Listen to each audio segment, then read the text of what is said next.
बच्चों ने शादी करने का फैसला कर लिया है। अपनी माँ से कोई ऐसे बात करता है?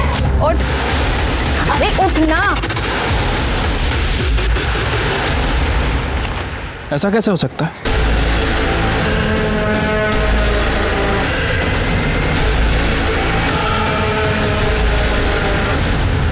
नमस्कार, आदाब।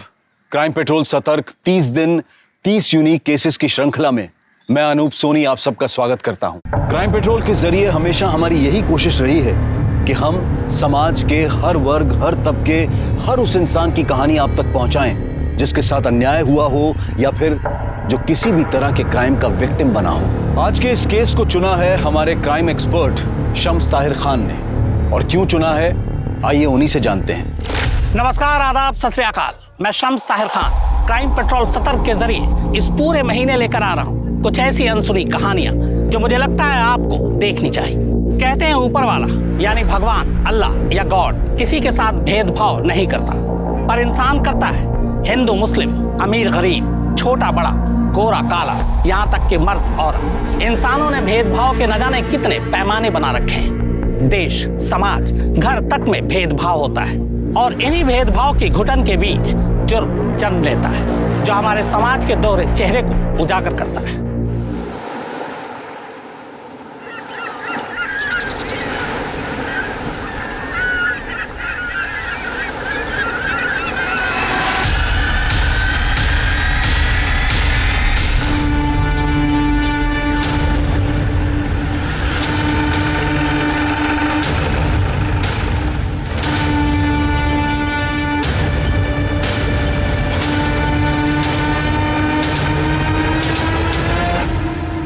चेक करो। सर 20-22 साल के लगते हैं। मुझे लगता है कि कपल्स थे। सर शायद दोनों ने जहर खाया है। देखिए इन दोनों के मुंह पे सूखे हुए झाग का निशान है। चेक करो, सेक्सुअल असॉल्ट है। चलिए आप लोग।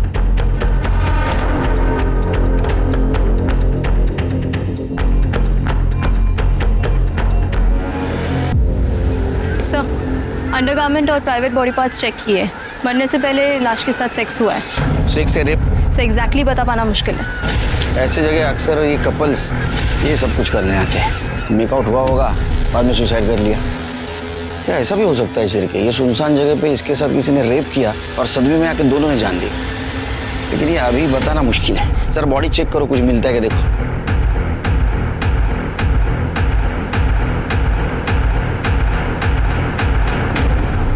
सर ये 2 बॉटल्स मिली हैं।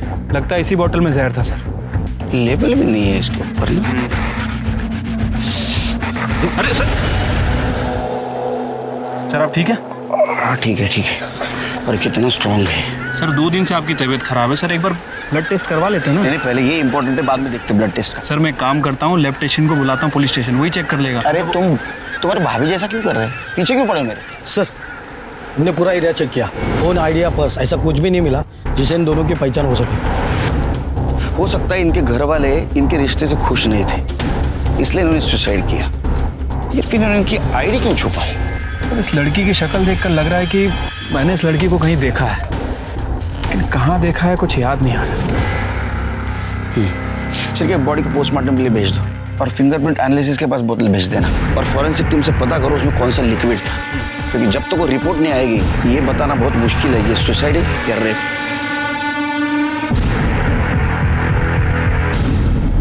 पुलिस को संदिग्ध हालत में मिले इस जोड़े की कहानी आखिर क्या थी?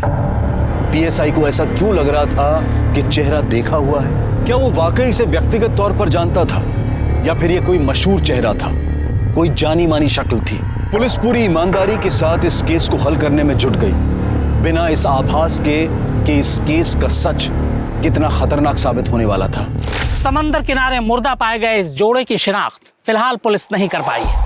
हालांकि शुरुआती जांच के बाद ऐसा लगता है कि मामला खुदकुशी का है, लेकिन खुद क्राइम सीन ये सवाल खड़े कर रहा है कि क्या वाकई ये खुदकुशी है, क्योंकि खुदकुशी करने वाला शख्स अमूमन अपनी शिनाख्त नहीं छुपाता, बल्कि मरने से पहले वो मरने की वजह लिख कर मरता है। तो क्या इस लड़का और लड़की की मोबाइल, पर्स और आईडी कार्ड कोई चोर लेवड़ा, क्या ये मामला खुदकुशी का है या फिर सोची समझी हत्या है?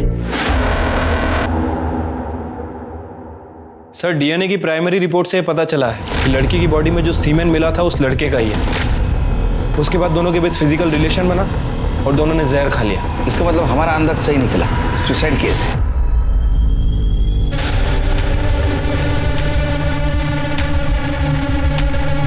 हेलो, दे दिया सैंपल ब्लड का। अभी खुश चिरके। सर याद आ गया उस लड़की को कहाँ देखा मैंने। सर ये देखिए, इस लड़की को मैंने एड फिल्म में देखा था। मैंने अपनी बेटी को मजबूर बनने की नहीं बल्कि कामयाब बनने की सीख दी है। उसे पढ़ाया लिखाया ताकि वो जो चाहे वो बन सके। आज मेरी बेटी डॉक्टर बन चुकी है। इसलिए आप भी अपनी बच्चियों को पढ़ाइए लिखाइए, उनका भविष्य उज्जवल बनाइए। सर कब से सोच रहा था इस लड़की को कहाँ देखा है। अभी वो ब्लड सैंपल ले रहा था तब मुझे याद आया। सिर्फ आपकी मेमोरी बहुत शार्प है। लड़की तो वही है। अभी किन्नर कौन है पता करो और उसे बुलाओ इस लड़की की पहचान के लिए। ठीक है सर।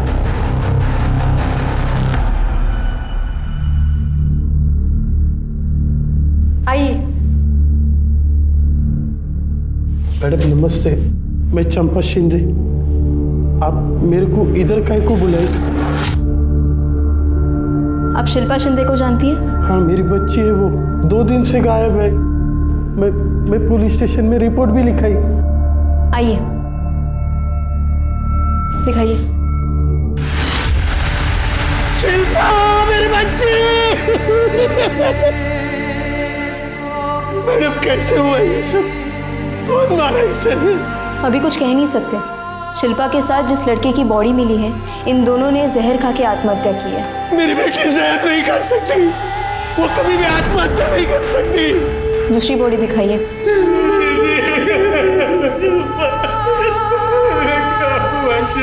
दीदी, अजीत, अजीत, अजीत मेरा बच्चा।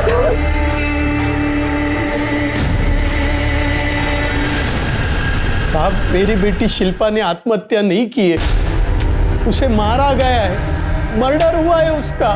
देखो उसने जहर खाया था और बाकी सब रिपोर्ट खाया नहीं साहब, उसे खिलाया गया है। मेरी बेटी बहुत हिम्मत वाली थी साहब, वो कभी भी अपनी जान नहीं ले सकती। शिल्पा की माँ धंधा करती थी, वो एड्स से मर गई। बेचारी शिल्पा तब 3 साल की थी, तब मैं उसको सहारा दी साहब, उसकी जिंदगी नरक होने से बचा ली। लेकिन एक बात बोलूं साहब, ये जो नॉर्मल लोगों की दुनिया है ना साहब, वो बहुत गंदी है। इस दुनिया से मैं शिल्पा को नहीं बचा पाई। वो जिधर भी जाती थी ना, स्कूल में, कॉलेज में, आस पड़ोस में, तो सब लोग उसको किन्नर की बेटी बोल के चिढ़ाते थे। जब भी शिल्पा कॉलेज जाती थी ना साहब, तब भी उसको यही सब सुनना पड़ता था। लेकिन अब वो लड़ना और पलट के जवाब देना सीख गई थी। अच्छा शिल्पा, तेरी तो वो बात सच हो गई यार कि मेरी माँ भी एक है, मेरा बाप भी एक है। हो गया तुम लोगों का। लेकिन एक बात बता दूं, मुझे मेरे पेरेंट्स पे बहुत गर्व है। बताऊं क्यों?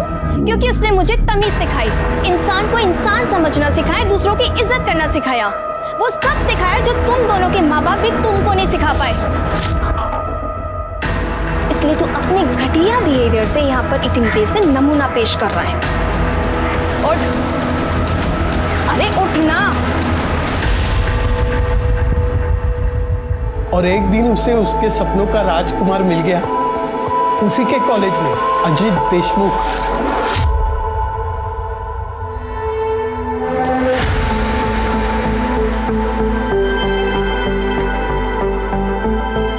गाड़ी रोको, रुको।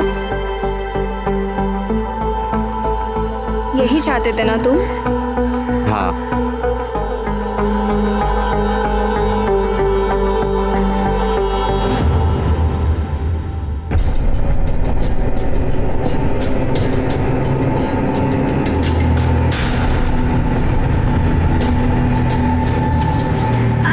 कौन था वो लड़का?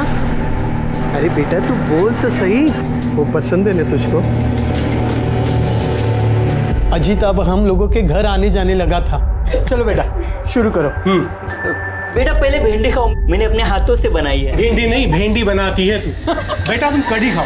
अरे नहीं मैंने ले बेटा खाओ। अरे तुम दोनों उसे खाने भी दोगी या झगड़ा ही करती रहोगी? बेटा तुम खाओ। सभी बहुत प्यार करते थे उसे, फरिश्ता बोलते थे। क्योंकि किन्नर की बेटी का हाथ थामने की हिम्मत दिखाई थी उसने। इस रिश्ते से सभी खुश थे सिवाय अजीत के परिवार को छोड़ के। मैं खुद उनको समझाने को गई थी। मैं शिल्पा को खूब पढ़ाई लिखाई, उसको अच्छे संस्कार दिए। देखना, एक नंबर की बहू बन के रहेगी वो इस घर की। पूरा देशमुख परिवार उस पर नाच करेगा। तुम बिल्कुल सही कह रही हो चंपा। तुम्हारी बेटी हमारे घर की बहू बनेगी तो हम भी तो रातों रात फ्रंट पेज की न्यूज में आ जाएंगे, रातों रात फेमस हो जाएंगे, लोग हम पे चुटकुले कसेंगे। और जब उनके बच्चे होंगे ना तो तुम ताली पीटने और नाचने गाने आ जाना। सच में बहुत गर्व होना चाहिए हमें ऐसी बहू पर। देखिए, मैं तो भले की बात कर रही थी, बाकी आप लोग जो सही समझे वही कीजिए। लेकिन बच्चों ने शादी करने का फैसला कर लिया है, अब उन्हें कोई नहीं रोक सकता, न आप न मैं। साहब, पक्का तो नहीं कह सकती कि ये सब देशमुख परिवार ने किया है। हाँ, लेकिन इतना पक्का कह सकती हूँ कि अजीत और शिल्पा ने आत्महत्या नहीं की। उन दोनों को मारा गया है साहब। उन दोनों के कातिलों को पकड़िए साहब, उसमें मेहरबानी करिए साहब, उन दोनों के कातिलों को पकड़िए। संभालिए अपने आप को, जो सच होगा वो जल्द सामने आ जाएगा। शिरके, चलो अजीत के इज्जतदार परिवार से मिलके आते हैं, देखते हैं उनका क्या कहना है। इसमें कहना क्या है इंस्पेक्टर साहब? आप ही बताइए, कौन एक किन्नर की बेटी को अपने घर की बहू बनाना चाहेगा? हमने अजीत को बहुत समझाने की कोशिश की, लेकिन वो सुनने को तैयार ही नहीं था। कि अजीत की दी हुई शय थी कि एक किन्नर की इतनी हिम्मत हुई क्या वो हमारे घर आके हमें समझा रहा था। तो उस किन्नर की हिम्मत हुई आपके घर आने की, लेकिन आप लोगों में बिल्कुल श्रद्धा नहीं कि अपने खोए हुए बेटे की मिसिंग कंप्लेंट करे पुलिस में जाके। सर, अजीत अक्सर शिल्पा के घर जाया करता था, तो कहीं कहीं दिन वही रहा करता था, तो हमें लगा कि वो वही होगा। चलो मान लो आप लोगों को पता नहीं था कि वो मर चुका है, लेकिन हमने खुद आपको बोला कि वो मर गया। हम यहाँ खुद ही आपको बताने के लिए आए, फिर भी आप उसके आइडेंटिफिकेशन के लिए आने के लिए तैयार नहीं हो। मेरे पति की तबीयत ठीक नहीं रहती है, इसीलिए मैं अभी केशव को भेजती हूँ। केशव, मैं कैसे जा सकता हूँ? मुझे तो बिजनेस मीटिंग है। केशव। इंस्पेक्टर साहब, अब चलिए, मैं आता हूँ थोड़ी देर।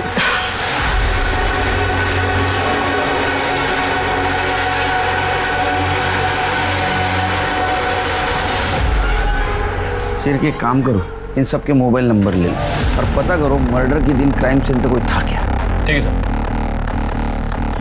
जिसने हिंदुस्तान की हजारों लाखों माओं को एक सीख दी कि बेटी को बोझ नहीं मानते, उसे पढ़ाना लिखाना चाहिए, लेकिन वो आज खुद टूटकर पूरी तरह बिखर चुकी है। उसकी बेटी शिल्पा की संदिग्ध मौत ने उसे पूरी तरह झकझोर दिया है। सर, चंपा का ये कहना है कि शिल्पा और अजीत ने आत्महत्या नहीं की बल्कि उसका मर्डर हुआ है। इस बारे में आप क्या कहना चाहते हैं? कुछ बता नहीं सकते, तहकीकात जारी है। Sir, one more question sir.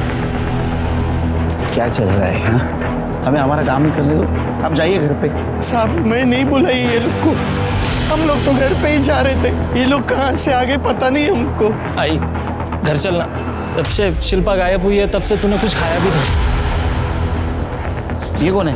ये सूरज है, मेरे चाय का बाकड़ा संभालता है, मेरा बच्चा है वो। लेके जाओ इनको घर पे। जाओ तुम लोग भी जाओ, कुछ रहेगा तो बताएंगे हम। जाओ। सर, अजीत के पिता यशवंत देशमुख आए थे। उन्होंने ये बात कंफर्म की है कि शिल्पा के डेड बॉडी के साथ जिस लड़की की डेड बॉडी मिली है वो अजीत देशमुख की है। इतना अजीब परिवार मैंने आज तक नहीं देखा सर। जवान बेटे की मौत हो गई, लेकिन परिवार के किसी भी सदस्य के चेहरे पर सिकन तक नहीं आई सर। यहाँ तक कि अपने बेटे की बॉडी तक देखने नहीं आए। अरे वो किन्नर के बेटी के साथ शादी करने वाला था ना, हो सकता है इस वजह से पूरा परिवार उससे नाराज हो। सर, अजीत और शिल्पा की मर्डर की वजह भी हो सकती है ये। हाँ, लेकिन मर्डर हुआ तो हाँ, अभी तक तो सुसाइड लग रहा है। वो अजीत के कॉल रिकॉर्ड्स में कुछ मिला? सर, वैसे तो कुछ खास नहीं मिला है। हालांकि उन दोनों के फ़ोन तभी स्विच ऑफ हुए थे जब उन दोनों का मर्डर हुआ। फ़ोन रिकॉर्ड को मैंने अच्छे से चेक किया है, कुछ सस्पिशियस नहीं मिला है। वो दोनों एक दूसरे से ही बात करते थे। और फिंगरप्रिंट और फॉरेंसिक रिपोर्ट का क्या हुआ? सर, फिलहाल ये दोनों रिपोर्ट नहीं आई है। शिल्पा बहुत सही लड़की थी मैडम, उसका किसी के साथ कोई पंगा नहीं था, हमेशा खुश रहती थी और लोगों को भी हमेशा खुशी रखती थी। और तू, तेरे साथ कैसी थी? मैडम, आप चाय पियेंगी? विलास, 2 चाय। उसकी कोई ज़रूरत नहीं है, पहले बता तेरे साथ कैसी थी? मेरे साथ भी अच्छी थी मैडम, सब बात बोलती थी मेरे को, उसे फ़ोटो खिंचाने का बहुत शौक था। हमेशा मेरे को फ़ोटो निकालने के लिए बोलती थी। ये देखो ना मैडम, उसकी फ़ोटो, ये जब उसने पहली बार साड़ी पहनी।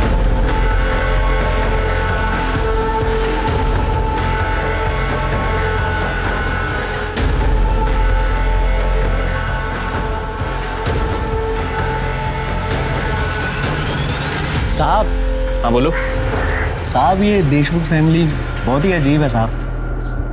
अजीब मतलब क्या साहब, दिन भर लड़ाई झगड़ा रहता है इनके घर में। ये तो खुद भी एक दूसरे से अच्छे से बात तक नहीं करते। और उनका बेटा है ना अजीब, क्या बताऊं साहब, मैंने सुना है कि वो एक नंबर का दारूबाज है, नशेड़ी है, गंजेड़ी है।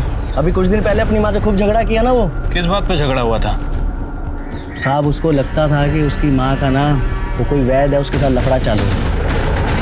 मैंने बताया ना आपको साहब, बहुत अजीब फैमिली। अरे उनके घर में कोई बीमार पड़ता है ना तो डॉक्टर थोड़ी ना आता है, वो वैद्य ही है सत्यानंद, वही सबकी बीमारी का इलाज करता है। हाँ अभी थोड़े दिन पहले मैं इस्त्री करे हुए कपड़े लेके गया था मालकिन को देने के लिए, तो दरवाज़ा खुला था साहब, तब मैं अंदर देखा दोनों माँ बेटे में वैद्य को लेके खूब बुमा बुम चालू था। जब आपकी तबीयत खराब है ही नहीं तो फिर आप हर दूसरे दिन उस वैद्य के पास क्या करने जाती मेरी हैं? तबीयत इसलिए ठीक है क्योंकि मैं वैद्य जी के पास जाती रहती हूँ। जब वैद्य जी यहाँ पर बाबा का इलाज करने आते हैं तब आप अपनी प्रॉब्लम्स नहीं बता सकती। मैं वैद्य जी के यहाँ अपनी तबीयत के हिसाब से जाऊंगी या तुम्हारी सहूलियत के हिसाब से? आई बहाने देना बंद कर, मुझे ना सब पता है तेरे और उस वैद्य जी के बीच में ना क्या चल रहा है और क्या नहीं चल रहा है। तुझे शर्म नहीं आती अपनी माँ पे इतना घटिया इल्जाम लगाते हुए? तो आपको शर्म आती है ऐसी घटिया हरकत करते हुए और उस वैद्य जी के साथ सोते हुए? तमीज, अपनी माँ से कोई ऐसे बात करता है? साहब सब जगह पूरी बात फैल गई थी कि मालकिन का चक्कर है वो वैद्य के साथ। पता नहीं उस किन्नर ने और उसकी बेटी ने क्या जादू कर दिया था मेरे बच्चे पर। मेरा बेटा बिल्कुल बदल गया था, पहले अच्छा था, हंसकर बातें करता था, हमारे साथ टाइम बिताता, लेकिन जब से उस शिल्पा के चक्कर में पड़ा तब से घर वालों को कुछ समझता ही नहीं था, बात बात पे झगड़ा करता था। हमें पता चला है कि आपके बेटे का कहना था कि आपका और वैद्य सत्यानंद, आप दोनों का अफेयर चल रहा था। ये बिल्कुल झूठ बात है। पता नहीं ये बात उसके दिमाग में किसने डाल दी थी। मैंने उससे 1000 बार पूछने की कोशिश की लेकिन इस बात का कभी जवाब नहीं दिया उसने। और वो सत्यानंद जी, वो तो देव मानुस है, उनके बारे में तो ऐसा सोचना भी पाप। मैं आपको बता नहीं सकती कितनी तकलीफ होती थी अपने बेटे के मुंह से अपने बारे में ऐसी बातें सुनकर।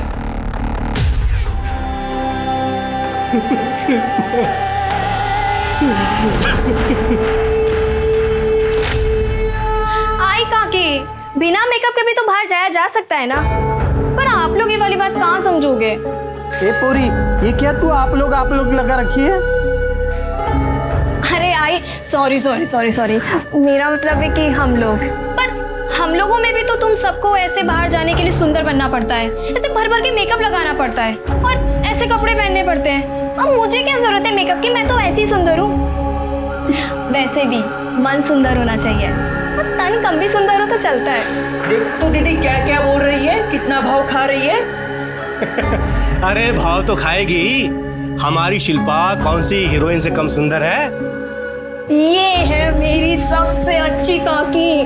ऐसे ही खुश रहो। खा ले जितना भाव खाना है खा ले, जब 2-3 बच्चे पैदा कर लेगी ना तो मोटी हो जाएगी, तब पूछूंगी तेरे से मैं।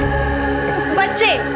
मैं कोई बच्चे पैदा नहीं करने वाली। अरे मैं क्यों अपना फिक्र खराब करूं? मैं जा रही, आप लोग नहीं समझोगे।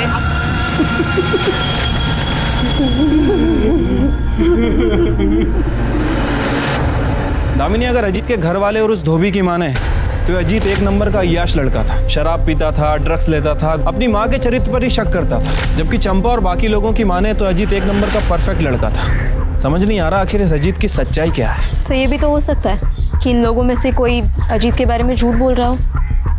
मैडम, ये पीएम रिपोर्ट।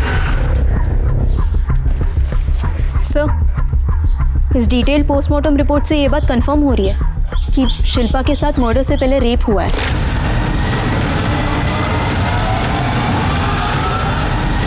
क्योंकि कॉन्डम के लुब्रिकेंट उसके प्राइवेट पार्ट्स में मिले। मतलब अजीत ने शिल्पा के साथ 2 बार सेक्स किया, एक बार कॉन्डम के साथ और दूसरी बार बिना कॉन्डम के। क्योंकि पहली पीएम रिपोर्ट में शिल्पा की बॉडी में जो सीमेन मिला था वो अजीत के डीएनए से मैच करता है। या फिर अजीत के अलावा कोई ऐसा है जिसने शिल्पा के साथ रेप किया। फिंगरप्रिंट रिपोर्ट दिखाना। ऐसा कैसे हो सकता है? बॉटल पर किसी के भी फिंगरप्रिंट नहीं। मतलब बॉटल से फिंगरप्रिंट हटाए गए। और ऐसा तभी हो सकता है जब उन्होंने जहर पिया ना हो, बल्कि उन्हें जबरदस्ती पिला दिया गया हो। इसका मतलब दामिनी ये सुसाइड केस नहीं है, बल्कि मर्डर केस है, डबल मर्डर केस।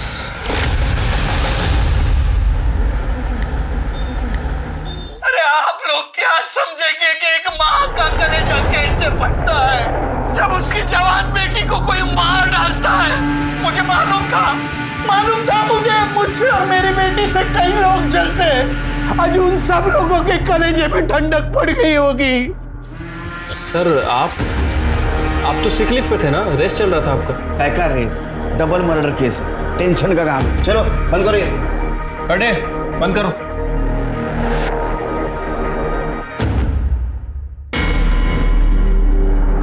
मर्डर ने सबसे बड़ी गलती ये की कि जबरदस्ती जहर पिलाने के बाद बोतल से अपने उंगलियों के निशान मिटा दिए। क्या ऐसा तो नहीं कि 21 फरवरी को अजीत और शिल्पा दोनों 8 से 9 के बीच मिले, उनमें फिजिकल रिलेशन डेवलप हुआ और उस वक्त वहां कोई आया, या तो पहले से वहां कोई मौजूद था, या तो प्लानिंग से, या तो रैंडमली। और अगर रैंडमली वहां कोई आया है तो उसके बाद जहर की बोतल कैसे आई? इसका मतलब जो आया वो प्लानिंग से आया। और अजीत के बारे में हमारे पास दोनों तरफ की इंफॉर्मेशन क्यों आई? झूठ कौन बोल रहा है और किस लिए?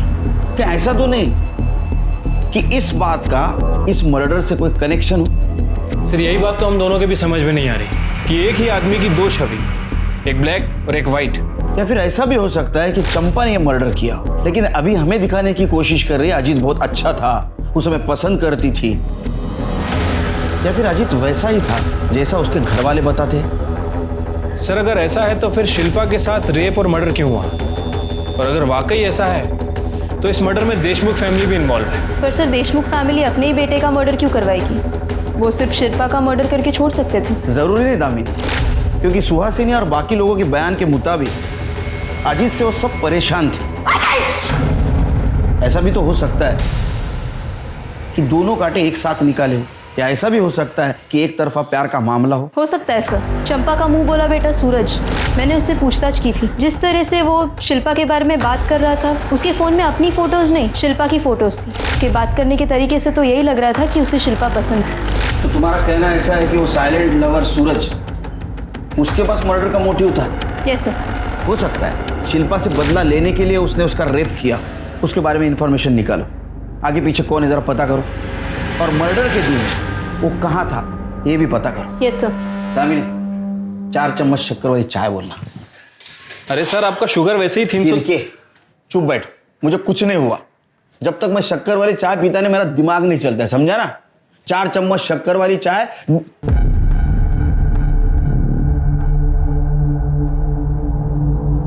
मैं शक्कर वाली चाय पीता हूं, बिना शक्कर वाली चाय चाहिए मुझे। क्या देख रहे हो? जाओ।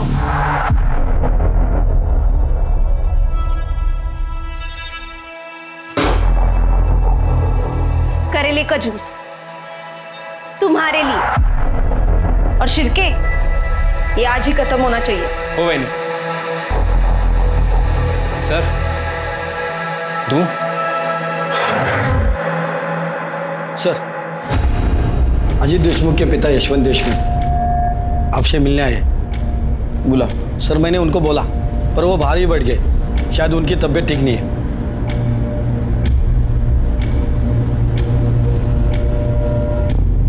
कैसे आप? इंस्पेक्टर साहब, मैं पूछने आया हूँ मेरे अजीत को किसने मारा? हम पता लगाने की कोशिश कर रहे हैं, जल्दी पता चल जाए। जल्दी पता लगाइए। मैं जानना चाहता हूँ मेरे इतने शरीफ बेटे को किसने मारा और क्यों? शरीफ, आप लोगों का तो कहना था कि वो अय्याश था। उसे कोई बुरी आदत नहीं थी, ईमानदार था, नेक था, सबकी इज्जत, सबकी इज्जत। हॉस्पिटल संभालो। मेरी बेटी का कातिल चैन से नहीं जी पाएगा, नहीं जी पाएगा वो शिल्पा। एकदम हीरोइन लग रही है तो किसी की नजर ना लगे मेरे बेटी को। सही कहा आपने, शिल्पा के पास फेस के साथ साथ एक्टिंग का टैलेंट भी है। अगर ये चाहे तो इंडस्ट्री पे राज कर सकती है। अरे नहीं रे बाबा नहीं, हम लोग को जाने का ही नहीं उधर। सब भेड़िए तुम लोग के धंधे में, मेरे को सब मालूम है। आज मेरी बेटी डॉक्टर बन चुकी है, इसलिए आप भी अपनी बच्चियों को पढ़ाइए लिखाइए, उनका भविष्य उज्जवल बनाइए। जब उनका भविष्य उज्जवल बनेगा तो वो आगे बढ़ेगी और साथ साथ हमारा देश भी आगे बढ़ेगा।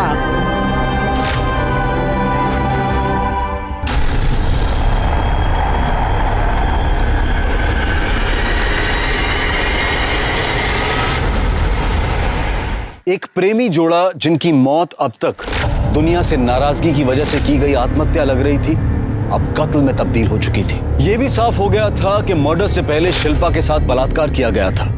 पुलिस के पास सस्पेक्ट तो कई थे, लेकिन सबूत किसी के भी खिलाफ नहीं था। मीडिया भी इस पर अपनी नजर बनाए हुए था और तभी यशवंत को हॉस्पिटल भेजने से पुलिस को एक उम्मीद मिली। यशवंत की ब्लड रिपोर्ट में एक ऐसा सच सामने आया जिससे यह पता चला कि उसे किसी ऐसी जड़ी बूटी का सेवन करवाया जा रहा था जो धीमे जहर की तरह काम कर रही थी, जिसकी वजह से वो कमजोर था, बीमार था और मौत की तरफ बढ़ रहा था। इस जड़ी बूटी की इतनी गहरी जानकारी सिर्फ एक इंसान को हो सकती थी और वो था देशमुख परिवार का वैद्य सत्यानंद। बताओ वैद्य बुआ बताओ। सर वो दवा के नाम पे जो जड़ी बूटी मैं यशवंत को देता हूँ वो धीरे धीरे जहर का काम करती है और उसी की वजह से यशवंत बीमार रहता है। पर लेकिन ऐसी जड़ी बूटी क्यों देता था उसको? सर वो मैं अरे मैं क्या बोल। देख पढ़े लिखे इंसान पे मैं हाथ नहीं उठा था, लेकिन ये शिरके ये किसी के ऊपर भी हाथ उठा सकता है और उसने हाथ उठाया ना तो कितना भी जख्म होने दे कोई मरहम काम नहीं आएगा। बोलेगा शिरके तू बोल। नहीं सर सब बताता हूँ मैं। बोल। मेरा और सुहासिनी का अफेयर चल रहा है, तो हमने तय कर लिया कि हम यशवंत को कमजोर बना देंगे, धीरे धीरे जहर देकर मार देंगे ताकि हमारा रिश्ता बना रहे और हमारे ऊपर कोई शक ना करे। अरे का मातर चढ़ लगला कि तुला? मतलब ये अफवाह नहीं थी, ये सच था कि तुम्हारा अफेयर चल रहा है और ये बात अजीत को पता चली। सर एक दिन मैं और सुहासिनी घर पे थे और घर में कोई नहीं था तो आई वो मेरा बैग।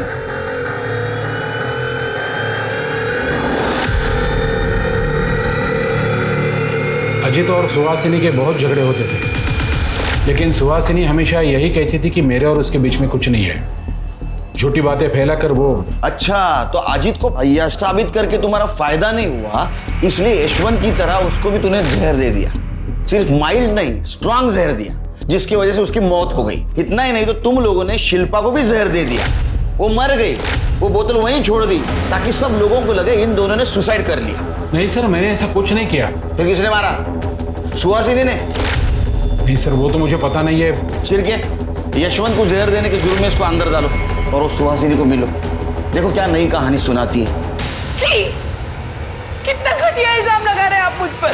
वो मैं झूठ बोल रहा है, मैं उसके साथ अफेयर क्यों करूंगी? उसकी हिम्मत कैसे हुई मुझ पर इतना घटिया इल्जाम लगाने की? झूठ वैद नहीं, झूठ सुहासिनी बोल रही है, क्योंकि उसको पता है अब अजीत उससे जवाब नहीं मांगेगा और वैद को भी झूठा साबित करेगी। इस मर्डर में वैद ने उसकी मदद नहीं की तो किसी ने तो की होगी और उसकी फीस भी उसे देनी पड़ी होगी। एक काम करो, उसका अकाउंट चेक करो और देखो 21 फरवरी से पहले उसके अकाउंट से कुछ पैसे निकाले गए क्या।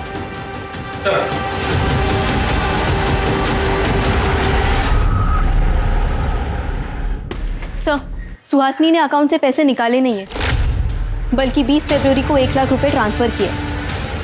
किसके अकाउंट में? सासू माँ ने पैसे ट्रांसफर किए थे 1 लाख रुपए, लेकिन मैंने उनको वापस कर दिए थे। अच्छा हाँ, तो जमाई और सासू माँ ट्रांसफर खेल रहे थे ये? हाँ? उसने 1 लाख रुपए क्यों दिए तुझे? उन्होंने वो अजीत और शिल्पा को मारने के लिए सुपारी के लिए दिए थे, लेकिन साहब मैंने नहीं मारा उनको, मैंने पैसे वापस कर दिए।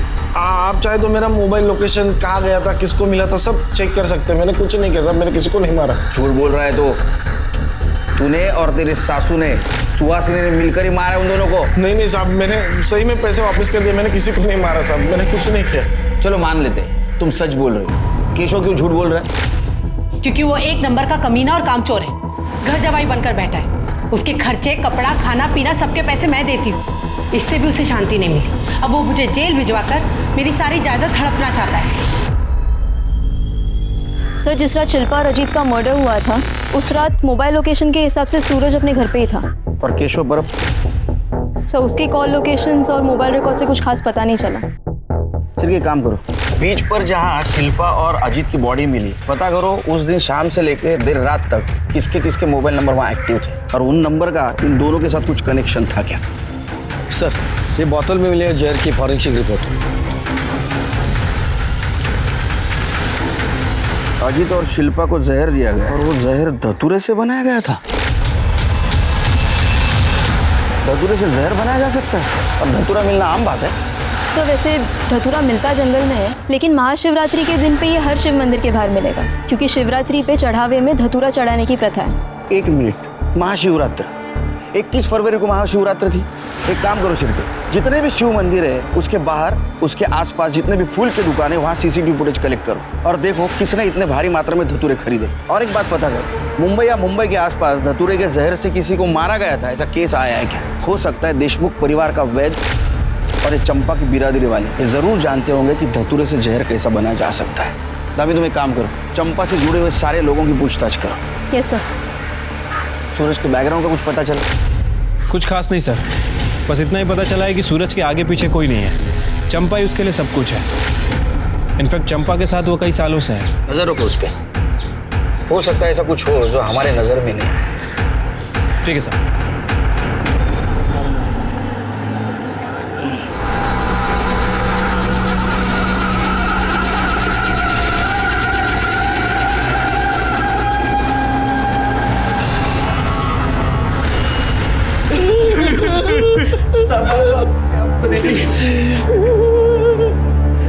मार डाला, मेरे दोनों बच्चों को मार डाला। एक माँ की चीख पुकार है जिसने अपने 2 बच्चे एक के बाद एक खो दिए। अगर पुलिस शिल्पा और अजीत के कातिल को ढूंढ निकालती तो क्या सूरज जिंदा होता? क्या सूरज की हत्या को भी इसी कड़ी की साजिश माने? कैसे पुलिस की लापरवाही समझे? आखिर पुलिस कर क्या रही है? ये एक माँ की चीख पुकार है जिसने एक एक कर अपने दोनों बच्चों को खो दिया। पुलिस अगर शिल्पा और अजीत के कातिल को ढूंढ निकालती तो क्या पता सूरज जिंदा होता। क्या सूरज की मौत इस कड़ी का कोई हिस्सा है या फिर सूरज शिल्पा और अजीत के कातिल को जान चुका था और इसीलिए उसकी जान चली गई? पुलिस की नजर में सूरज इस मर्डर में सस्पेक्ट था, फिर उसकी मौत पुलिस की कार्रवाई पर भी सवाल या निशान लगाती है कि आखिर पुलिस कर क्या रही है। पुलिस ये सोचकर हैरान थी कि क्या चंपा की बिरादरी में भी कोई ऐसा था जो इस रिश्ते के खिलाफ था। इस जानकारी को हासिल करने के लिए पुलिस ने खबरियों का जाल बिछाया और जो खबर सामने आई वो हैरान कर देने वाली थी। ठीक से बैठो।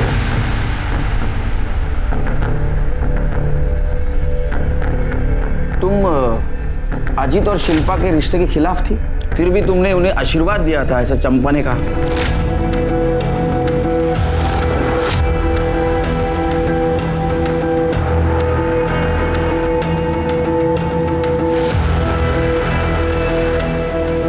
इसे हमारा आशीर्वाद समझ के पी जाओ। हमारी दुआओं से तुम फर्श से अर्श तक पहुंच जाओगे, जीवन में बहुत तरक्की करोगे, बहुत बड़ा नाम होगा तुम्हारा और हमारी बिरादरी तुम्हारे साथ होगी। लो पी लो।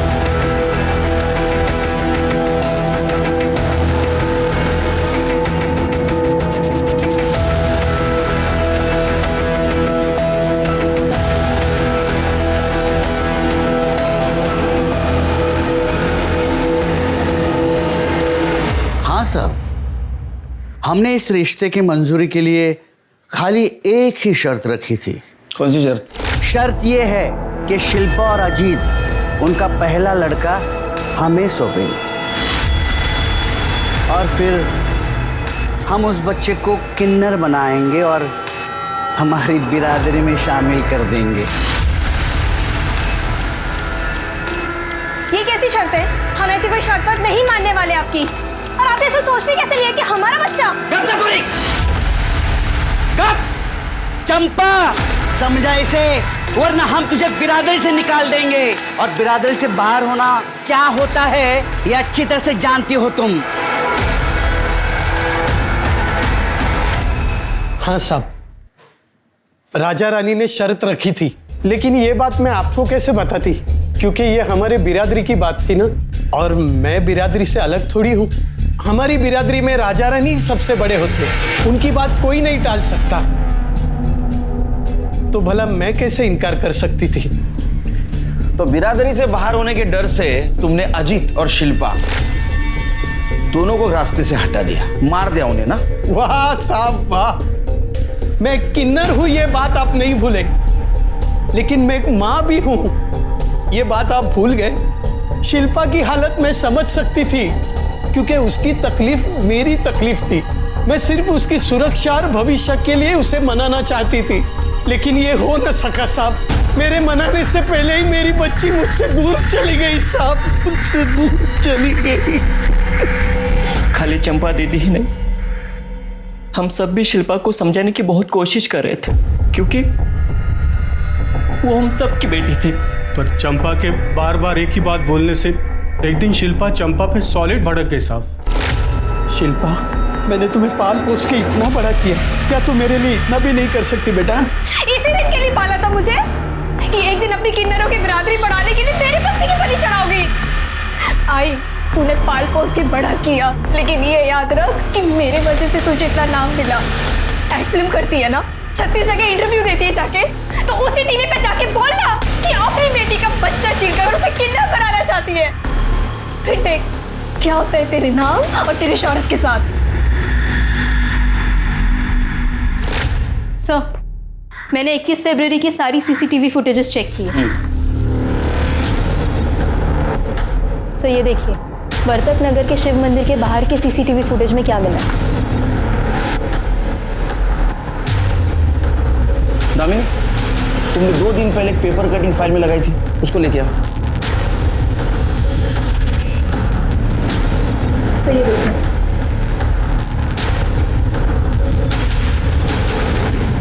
शिरके, देखो लग तो यही रहा है ना? हाँ सर, दिख तो यही रहा है, बट सिर्फ फुटेज के बेस पे साबित कैसे करेंगे? 21 फरवरी का इसका मोबाइल लोकेशन निकालो। फिंगरप्रिंट मिटाने के गलती के साथ साथ इसने और एक गलती की होगी, मोबाइल साथ में लेके जाने की। सर, पिछले साल चेंबूर में धतूरे की जहर की वजह से एक की मौत हुई थी, उस केस की ये मरने वाले का नाम आशा था और वो किन्नर था, और उसके रूममेट को सस्पेक्ट बना के रखा था पुलिस वालों ने, लेकिन कुछ सबूत नहीं मिला तो उसको छोड़ दिया। मरने वाले के रूममेट का नाम देख रहे हो? बुलाओ उसे, उसका धतूरा हम बनाएंगे।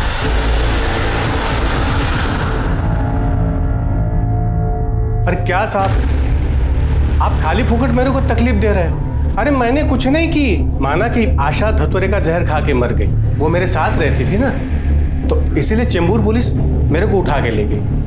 पर साहब मैंने कुछ नहीं की थी, इसलिए वो लोग मेरे को छोड़ दिए। मतलब कल को कोई धतूरे का बीज खा के मरेगा तो आप लोग मेरे को उठाओगे, मेरे को फंसाओगे। बहुत लॉजिकल बात कर रही है ये ना, लेकिन हमारे पास एक नहीं बहुत सारे सबूत हैं, वो भी लॉजिक के साथ। नंबर 1, वर्तक नगर में जो शिव मंदिर है उसके बाहर का सीसीटीवी फुटेज। चिरकी दिखाओ जरा।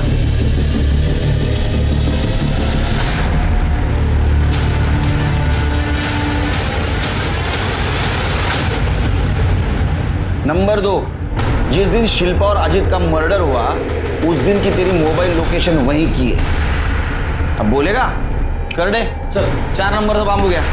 सर मैं सब सच बताती, मेरे को मालूम था शिल्पा और अजीत गुपचुप किधर मिलते हैं। मैं गई उधर, मैंने मदद ली और दोनों को मार दिया। किसकी मदद ली?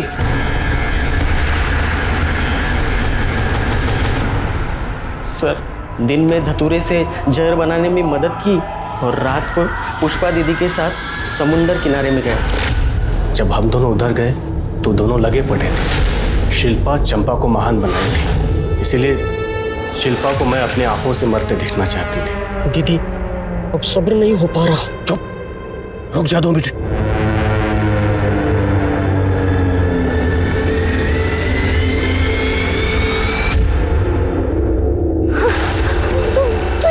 मेरे को चंपा से बहुत जलन होती थी। धंधे वाली का बच्चा क्या पाल लिया उसने, सारी मीडिया उसके पीछे हो गई। मैं सोचती थी अच्छा अब तूने बच्ची पाली है ना तो लगन करके दिखा, पर शिल्पा को अजीत जैसा भला मानुस मिल गया। राजा रानी आशीर्वाद दे दिए। मुझे बहुत तकलीफ होती थी ये सब देख के। सूरज को क्यों मारा?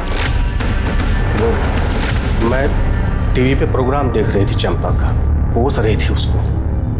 ऐसा इसमें क्या है, मैं यहाँ ऐसे चढ़ रही है। एक दिन तेरे को भी मैं शिल्पा की तरह मारूंगी।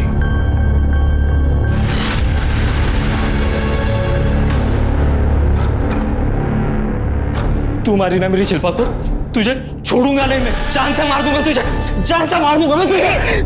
इसके पहले वो मुझे मारता और फिर उसकी बॉडी को गोनी में भर के सुबह सुबह सोसाइटी के कचरे के पास फेंक दिया। शिर्के, पुष्पा के ऊपर सूरज, अजीत और शिल्पा के मर्डर का चार्ज लगा, और विलास इसके ऊपर मर्डर और शिल्पा का रेप इसका चार्ज लगा। चंपा ने एक किन्नर होने के बावजूद जिंदगी जीने का अपना एक अलग तरीका बनाया। नाच गाकर नहीं बल्कि मेहनत से रोजी रोटी कमाई। एक अनाथ लड़की को माँ का प्यार दिया। चंपा और शिल्पा ने अपनी पहचान बनाने के लिए दुनिया से लड़ाई लड़ी। इस लड़ाई ने उन्हें शोहरत और नाम दोनों बख्शा, यहाँ तक कि लोगों को सोचने पर मजबूर कर दिया एक समुदाय की परेशानी के बारे में। मगर यही शोहरत उनकी दुश्मन बन बैठी। उसकी अपनी साथी पुष्पा ने उनकी जिंदगी उजाड़ दी। अगर नफरत को पालने की बजाय प्यार को जगह दें तो इंसानियत भी बची रहेगी और इंसान भी। देखते हैं हमारे आज के एपिसोड की दूसरी कहानी।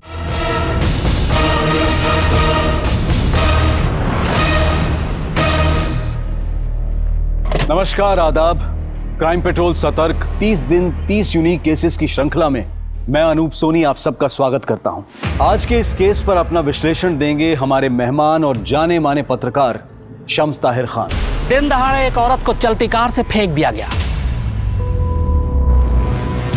ऐसी खबरें सुनकर अक्सर कई लोग ये सोचते हैं कि शायद मामला कार चोरी का हो। कुछ ये कहकर दिलासा दे देते हैं कि चलो कम से कम औरत की जान तो बच गई। मगर कई केस में ऐसा होता है कि जो बाहर से दिखता है वो अंदर नहीं होता। आज के केस में जुर्म की ये वो कहानी है जिसमें एक विक्टिम को पूरी साजिश के तहत मार दिया जाता है। ये केस इतना चुनौतीपूर्ण है कि गुरुग्राम पुलिस को सुलझाना वाकई किसी चुनौती से कम नहीं। अरे नहीं मैडम, मेकअप नहीं, फेशियल और मैनिक्योर भी करवाना है। एक रिक्वेस्ट है, 40 मिनट में हो जाएगा सर? हाँ हो जाएगा। So sweet of you, thank you. Pragya, तुम्हारे लेक्चर लेने से पहले सब कुछ हो जाएगा, मैंने बात कर ली है। राजीव क्यों परेशान हो रहे हो, मैं बाद में करवा लूंगी ना ये सब। देखो तुम्हारी हर एक जरूरत का ख्याल है मुझे। अब ज्यादा बहस मत करो, जाओ जल्दी जाओ। मैम प्लीज आइए मैम। ओके आइए।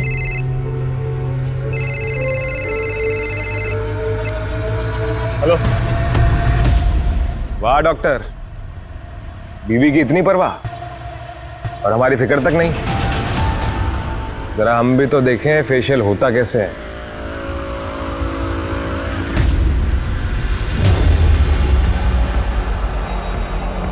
दीपक प्लीज देख प्रज्ञा का मूड मत खराब कर रहा है, ठीक है? कल तक मैं सब कुछ ठीक कर दूंगा, बस आज का टाइम दे दे मुझे। टाइम ही तो नहीं है तेरे पास डॉक्टर।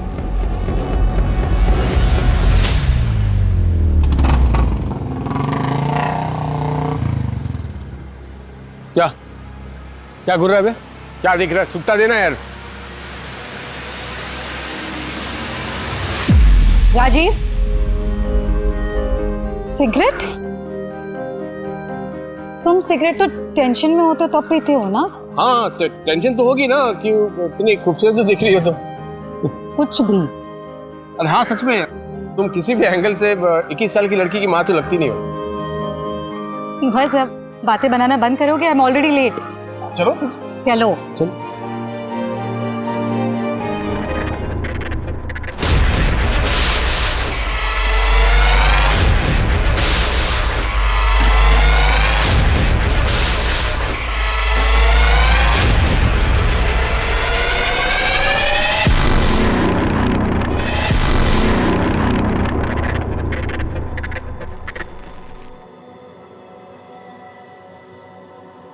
राजीव, हाँ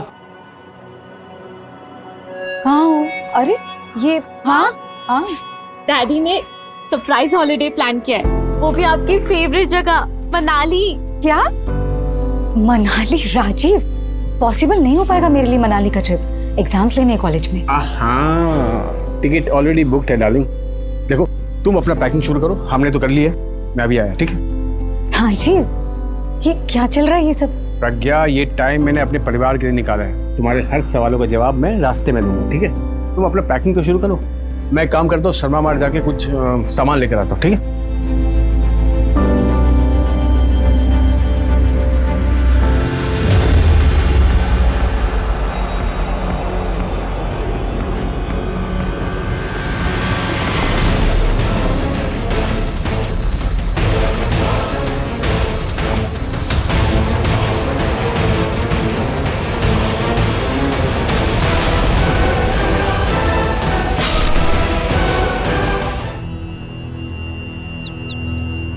सर, मेरा नाम प्रज्ञा सैनी है।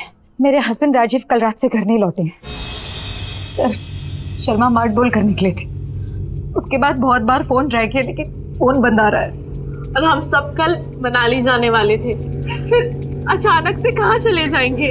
अलका, शर्मा मार्ट का सीसीटीवी चेक करो, पता करो कि राजीव वहाँ पहुँचा भी था या नहीं। सर, आप लोग मनाली क्यों जाने वाले? नहीं, इस वक्त वहाँ मौसम काफी खराब। डैडी का सरप्राइज प्लान था कि वो फैमिली के साथ टाइम बिताएंगे। राजीव के किसी के साथ कोई दुश्मनी या फिर आपको किसी पर कोई शक? डैडी होम्योपैथिक डॉक्टर है, उनके तो नेचर में ही है ना लोगों की हेल्प करना, उनका कभी किसी के साथ झगड़ा नहीं हुआ।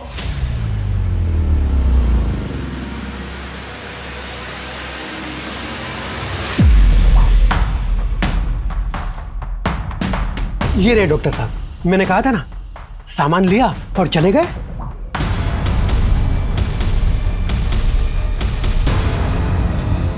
ये फोन किसका आया था? राजीव के कॉल रिकॉर्ड चेक किए, लास्ट फोन कैब एजेंसी से आया था। मतलब राजीव ने कहीं जाने के लिए खुद कैब बुक की थी। कैब एजेंसी से पता करो कि किस ड्राइवर ने राजीव को शर्मा मार्ट से पिक किया था। सर,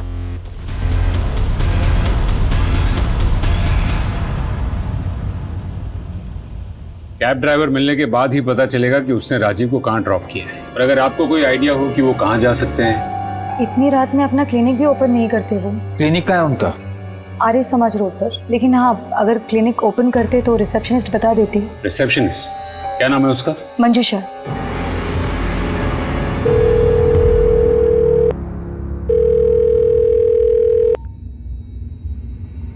आज माँ तुम्हारे बारे में पुलिस को बताने वाली थी, मैंने रोक दिया, पर ज्यादा दिन नहीं रोक पाऊंगी।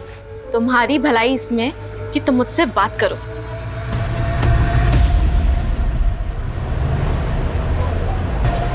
सर, आखिरी बार डॉक्टर 4 तारीख को ही आए थे और कुछ परेशान से लग रहे थे। Good morning sir.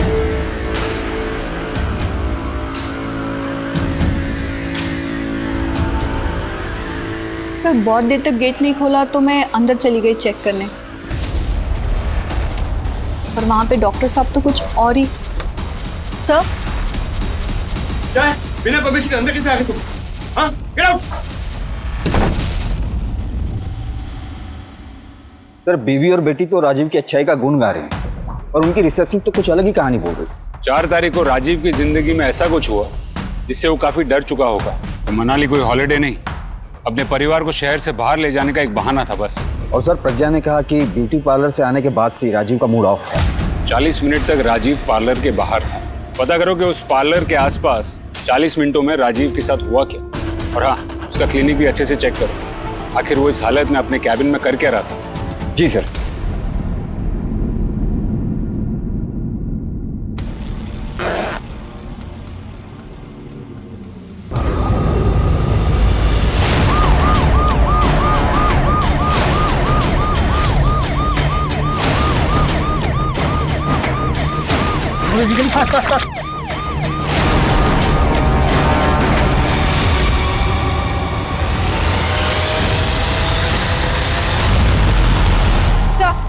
ये आईडी कार्ड मिला है, लास्ट राजीव सैनी की ही है, किसी धारदार हथियार से मार के फेंका गया है। अरे मम्मी की तबीयत खराब है, आज फुटबॉल मैच खेलने नहीं आ पाऊंगा। मम्मी, आज का मैच कैंसिल हो गया। अरे तू तो बता रहा था कि बहुत इंपॉर्टेंट मैच है तेरा। अरे छोड़ो ना मम्मी, आज मैं पूरा दिन आपके साथ रहूंगा और आपको इको बैग बनाते हुए देखूंगा।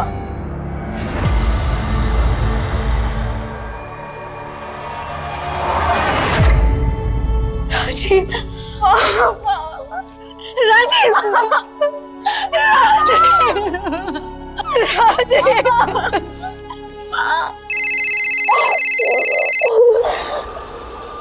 गुप्ता बोलो। सर, एक सिगरेट वाले ने राजीव को पार्लर के बाहर किसी से झगड़ा करते हुए देखा था और उसकी बाइक पर खोपड़ी वाला स्टिकर था। कल तक मैं सब कुछ ठीक कर दूंगा, आज का टाइम दे दे मुझे। एक मिनट प्रज्ञा जी, आप उस दिन जब पार्लर गई थी आपने किसी को राजीव के साथ झगड़ते हुए देखा था? ठीक है, आप जा सकती हैं। गुप्ता, उस एरिया में ऐसी बाइक ढूंढो जिस पर ये खोपड़ी वाला स्टिकर। सर, मैं एक ऐसे आदमी को जानती हूँ। कौन है वो? दीपक गुप्ता नाम है उसका, मेरी बेटी पल्लवी का पति। ये बेटी की शादी हो चुकी है, पर ये तो सर, दीपक का मन भर गया था पल्लवी से और पल्लवी से पीछा छुड़ाने की कोशिश करने लगा। पल्लवी ऐसा नहीं चाहती थी, इसलिए पल्लवी की खुशी के लिए राजीव दीपक को कन्विंस करने लगे, उसे मनाने की बहुत कोशिशें की, लेकिन दीपक बहुत साइको है, उसे में उसका खुद पर काबू नहीं रहता। किसी भी इंसान का अहंकार उसकी सबसे बड़ी कमजोरी होती है। अहंकार को जरा सी ठेस और इंसान जानवरों की तरह अपना आपा खो बैठता है, और एक बेकाबू जानवर कब, कैसे और कितनी गहरी चोट पहुंचा बैठे इसका अंदाजा लगाना बेहद मुश्किल है। अब तक की कहानी में विलेन और हीरो के बीच में अंतर कर पाना पुलिस के लिए एक बड़ी चुनौती थी, लेकिन पुलिस ने अपनी मुस्तैदी से डॉक्टर की जिंदगी के ऐसे कई पहलू खंगाल लिए थे जिसके बारे में उसके परिवार तक को पता नहीं था।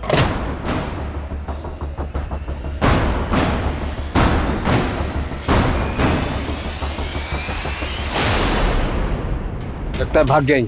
दीपक की फोटो सारे पुलिस स्टेशन में भेज दो।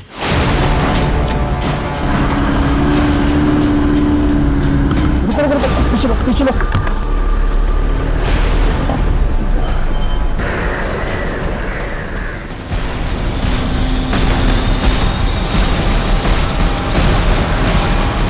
उस शॉप वाले ने काली बाइक पर ऐसी खोपड़ी का स्टिकर है, ऐसे ही बताया था ना?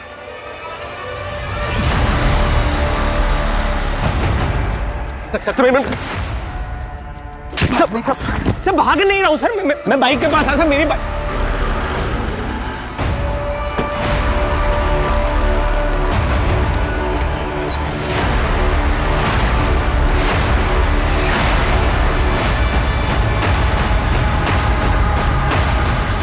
अपनी पत्नी से पीछा छुड़ाने के लिए तूने उसके बाप को ही मार दिया। पल्लवी ने कहा ना आपसे, झूठी है सर एक नंबर की।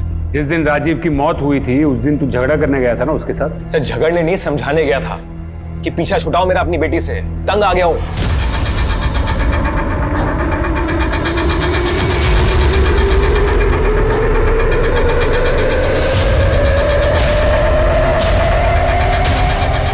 सर पल्लवी चाहती थी कि मैं हर चीज उसके डैडी की कॉपी करूं। उसके हिसाब से तो उसके माँ बाप के अलावा कोई परफेक्ट कपल था ही नहीं। और तो और सर उसने तो मेरे कपड़े भी अपने डैडी के स्टाइल के खरीदने शुरू कर दिए थे। उस दिन तो हद ही हो गई। कहाँ गए थे तुम? मैं बता के तो गया था। तुम्हारी हरकतें फिर से शुरू हो गई ना? क्या हरकत शुरू हो गई? नाटक तो ऐसे करते हो शादी करके ना सबसे बड़ी गलती हो गई मेरी लाइफ की। अरे तो गलती नाटक करने की जरूरत नहीं है। अरे तो मैंने किया क्या है मुझे ये तो बताओ ना। 10 बार कही मुझे शर्ट का रंग नहीं पसंद। मेरे डैडी को देखा है इतने अच्छे कपड़े पहने। अरे हद होती है यार हर बात में डैडी डैडी डैडी। नहीं बन सकता मैं तुम्हारे डैडी जैसा। और सुनो मेरी बात, अगर अपने डैडी से इतना ही प्यार है ना तो डैडी के साथ जाके रहो, मेरे साथ मत रहो। ये देखिए सर, चोट देखिए सर। पति पत्नी के झगड़े में यही होता है, लोग ना हमेशा पति के ऊपर उंगली उठाते हैं। और सर आपको यकीन नहीं आता ना तो ये देखिए, सुनिए आप इसे। आज माँ तुम्हारे बारे में पुलिस को बताने वाली थी। तुम्हारी भलाई इसमें कि तुम मुझसे बात करो। सर एक मिनट।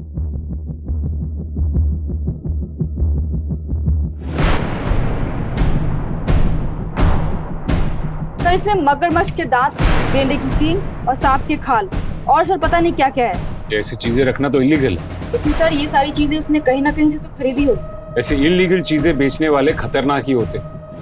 शायद उनमें से किसी ने राजीव का खून किया हो। अपने खबरियों को कहो कि इन्फॉर्मेशन निकालो। शहर में ऐसा कौन है जो ऐसी चीजें बेचता है? डॉक्टर राजेश सैनी के क्लिनिक में रखे हुए जानवरों के कुछ हिस्से गैर कानूनी तरीके से पाए गए। दामाद दीपक सारी रात गायब रहा। क्या हमें जो सामने दिखाई दे रहा है वही सच है या कहानी कुछ और है? सवाल बहुत सारे हैं। पुलिस अभी तक सिर्फ ऊपरी हिस्से को ही छिल पाई। मुद्दे की तह तक पहुंचने के लिए बाकी हिस्सों को खरोचना अभी बाकी। What would you like? Coffee और टी? नहीं, ऐसे नहीं। ओए राजू, मैं कब से तुझे दुकान पे ढूंढ रहा हूँ और तू यहाँ घर पे बैठे अंग्रेजी की फाड़ रहा है। अरे काका ब्रो, यही अंग्रेजी ना किस्मत चमकाएगी। एक बार बस अंग्रेजी सीख गया ना, अमेरिका जाने से कोई नहीं रोक सकता। You wait and watch. ओए शेख चिल्ली, सपने छोड़, जाके तारे फिक्स कर। अभी से मेहनत करेगा ना तो 50-60 साल में आराम से पहुंच जाएगा। ए काका ब्रो, मेरे और अमेरिका के बीच कभी मत आना, अंडरस्टैंड? 4 लाख की बात है ना, कमा लूंगा। हिलना मत, घुस जाएगा। ये ऐसे निशान कैसे? ये बहुत पुराने हैं, कम से कम 3-4 हफ्ते पुराने। अक्सर ऐसे निशान शरीर की चमड़ी जलने से बनते हैं।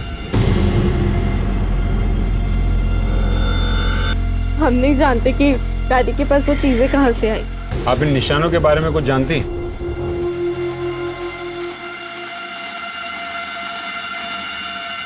इन चीजों के बारे में मुझे कभी कुछ नहीं बताया। बताया तो बहुत कुछ नहीं था आप लोगों से। वैसे इस घर के बाहर राजीव की एक अलग दुनिया थी। मैडम, आपका पार्सल। ले जाओ इसे वापस। नहीं चाहिए ये अब। जिसके लिए मंगवाया था ये इस दुनिया में नहीं रहे। डैडी के फोन में दिक्कत आने लगी थी और उनकी क्लिनिक भी अच्छे से नहीं चल रही थी, तो उन्होंने नया फोन ही नहीं खरीदा। माँ और मैंने डिसाइड किया था कि हम उनको नया फोन गिफ्ट करेंगे, पर हमें क्या पता था कि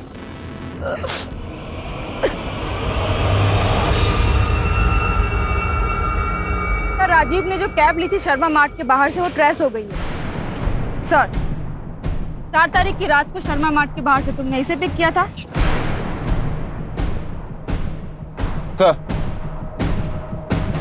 सर, राजीव का फोन अनलॉक हो गया है। इसमें ये 2 मैसेज मिले। इस दुनिया में तेरा जीने का टाइम खत्म होने वाला है।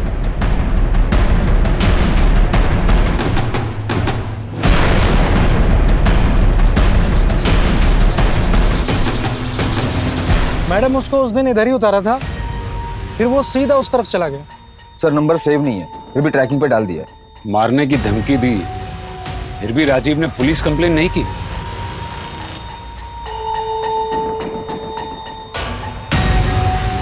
इसको जानते हो? ये तो राजीव भाई है। हाँ, जानता हूँ सर। राजीव बहुत अच्छे इंसान। पहले सिर्फ जान पहचान थी मेरी उनके साथ, पर एक बार मेरा एक्सीडेंट हो गया था तो वो खुद मुझे हॉस्पिटल लेके गए थे। उनके मुझ पर बहुत एहसान थे, इसीलिए तो मैं उनकी मदद कर रहा था। कैसी मदद? सर, उनको 4 कार चाहिए थे, इसलिए 4 तारीख को सारे डॉक्यूमेंट्स लेकर मेरे पास आए थे।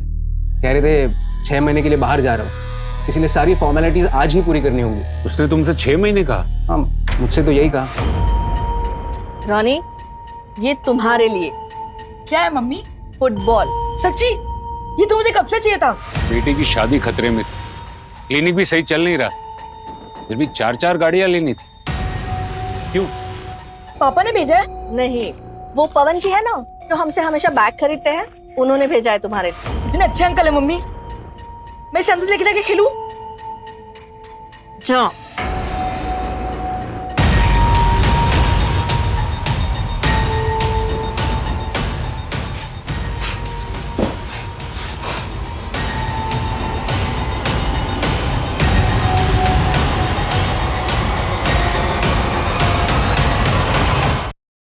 सर, जिस नंबर से राजीव को धमकी वाला मैसेज मिला था उस नंबर का लोकेशन ट्रेस हो गया है।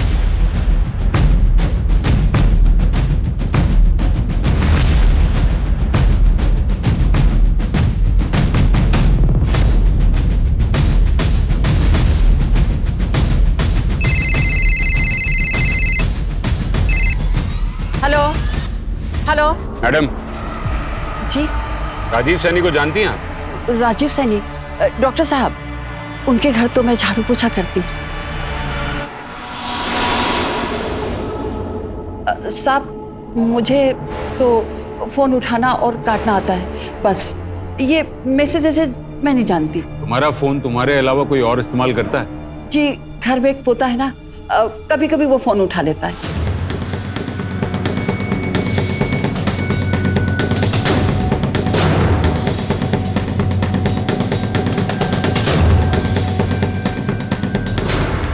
पकड़ो पकड़ो, कहाँ गया? पकड़ो।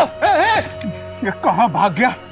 हर बार घपला करता है, एक तो पुराना कनेक्शन खराब करता है और उसी को ठीक करवाने का दुगना पैसा लेता है। छोड़ेंगे नहीं उसको। चलो चलो चलो इधर ही। चलो। अरे साहब, दादी को कुछ याद थोड़ी रहता है, वो तो कुछ भी बड़बड़ाती रहती है। अरे गुप्ता, ये किसको लेके आए? ये बेचारा तो मासूम है। क्या कर रहा था? थाने में बैठ के होशियारी। फोन में क्या कर रहा था? Video delete.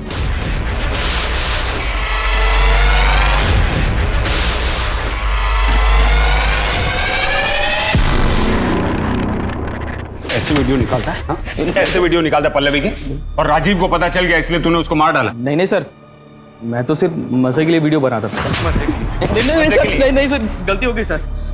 लेकिन मैंने किसी को मारा नहीं है सर। उनके ऑलरेडी बहुत सारे दुश्मन थे सर, किसी ने मार दिया होगा उनको। तुझे कैसे पता उसके बहुत सारे दुश्मन थे? उनके क्लिनिक के पास कुछ खबर फैली हुई थी सर कि डॉक्टर साहब उल्टी सीधी दवाई देकर लोगों को बीमार करता है और उनको दिल्ली भिजवा कर उनकी जान निकालवा लेता है सर। सर अफवाह तो थी, इसलिए तो डॉक्टर के पास पेशेंट्स कम आते थे। अफवाह थी हकीकत ये तो हम पता लगा ही लें, पर राजीव का इन सब से कोई लेना देना नहीं था। नहीं सर, डॉक्टर राजीव तो बहुत अच्छे इंसान थे। डॉक्टर अनिल के वजह से उनकी अफवाह उड़ी। डॉक्टर अनिल? हाँ पल्लवी बोलो। सर मेरी माँ पर किसी ने अटैक किया है। क्या?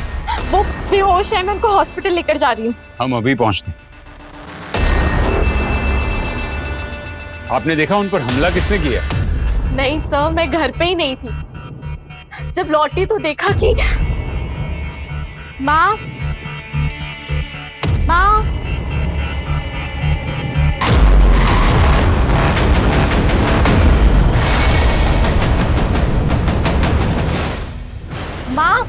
कौन है ये लोग?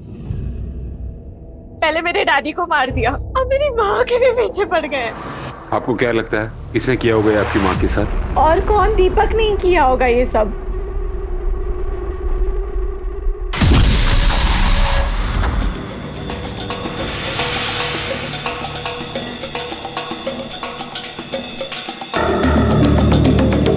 दीपक घर पे है? नहीं है सर। तुम स्टूडेंट हो दीपक के? हाँ सर। हाँ सर। 4 तारीख को इंडस्ट्रियल ट्रिप पर दीपक के साथ गए थे तुम लोग? हाँ सर, हम दोनों गए थे। क्या उस दिन दीपक पूरे दिन तुम लोगों के साथ था? हाँ, पर सर रात में कहीं चले गए। सही में बोल। सर आप यहाँ? तो टाइम नहीं है मेरे पास अभी, वरना जो पीछे छुपा रहे हो ना तुम दोनों, इसके लिए दोनों को सस्पेंड कर देता।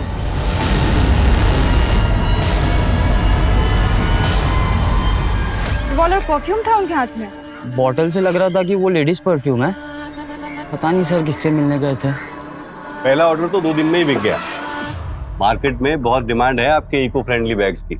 थैंक यू सो मच पवन जी, आप मुझे बहुत ज्यादा हेल्प कर रहे हैं।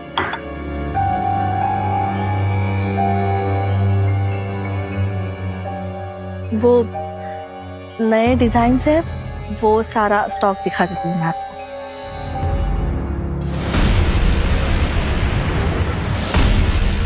रोनी, रोनी क्या कर रहा है तू? छोड़ दे रोनी, कल हो गया क्या तू? सर परफ्यूम और फुटबॉल लेकर राजीव किसी को मारने क्यों जाएगा? लगता तो ऐसा ही है कि दीपक का किसी के साथ अफेयर चल रहा था और इसीलिए वो पल्लवी के साथ डिवोर्स लेना चाहता था। तो फिर राजीव के मेट के मोबाइल से धमकी भरे मैसेजेस, जानवर की चमड़ी, इतनी कितनी चीजों में फंसा था ये राजीव। गुप्ता, इन्हीं में से एक कड़ी हमें राजीव के खूनी तक ले जाएगी। क्या? अरे मुझे मिलना है। अजीब है आप लोग, किसी ने अफवाह फैला दी और आप लोग मुझ पे इल्जाम लगा रहे हैं। आप पर किडनी ट्रांसप्लांट का इल्जाम है। हाँ, मुझे राजीव ने बताया था कोई उसकी इमेज खराब करना चाहता है, उसको बदनाम करना चाहता है। राजीव को तो सुदेश पर डाउट था। सुदेश? राजीव की गाड़ी से सुदेश का एक्सीडेंट हुआ था, जिसके बाद उसको सेक्सुअल प्रॉब्लम हो गई थी। उसकी शादी भी टूट गई थी। राजीव को लगता था कि सुदेश ही अफवाह उड़ा रहा है उसे बदनाम करने के लिए।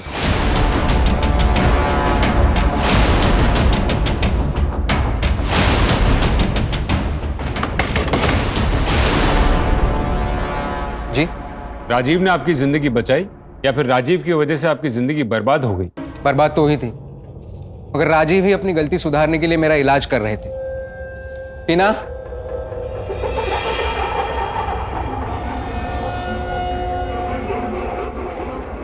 इसके साथ मेरी अगले महीने सगाई है।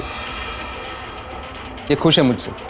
साहब, आप मेरा यकीन कीजिए, ना तो मेरे पास राजीव को मारने के लिए कोई वजह थी, ना ही मैंने उन्हें मारा है। हेलो सर, दीपक के घर से हमें एक हथियार मिला है।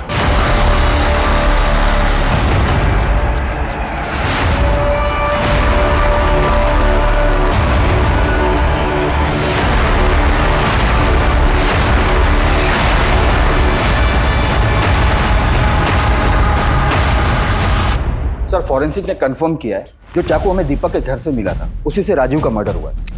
दीपक ही राजीव का खूनी है।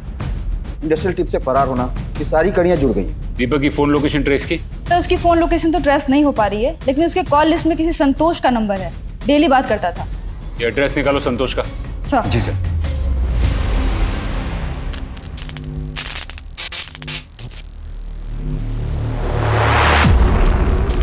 राजू, तुझे कितनी बार मना किया, तू फिर शुरू हो गया। ए मेरी जान, यही तो असली नशा है। मैं 200 नहीं लेता, मैं 500 लेता, 1000 भी नहीं लेता और ना कभी लूंगा। मुझे तो पावर पसंद है और असली पावर मुझे तुझसे मिलती है।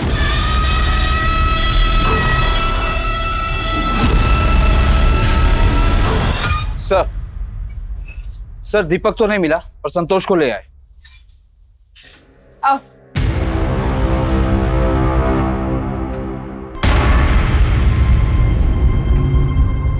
दीपक को कैसे जानती हैं आप?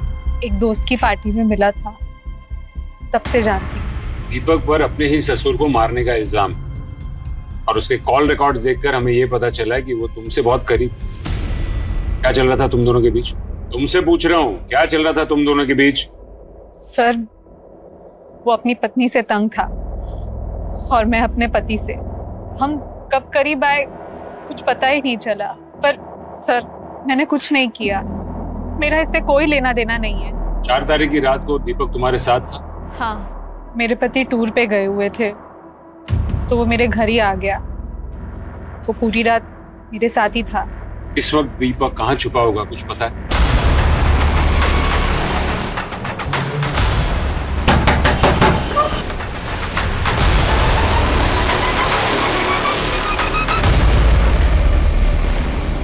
बहुत छुपन छुपाई खेल।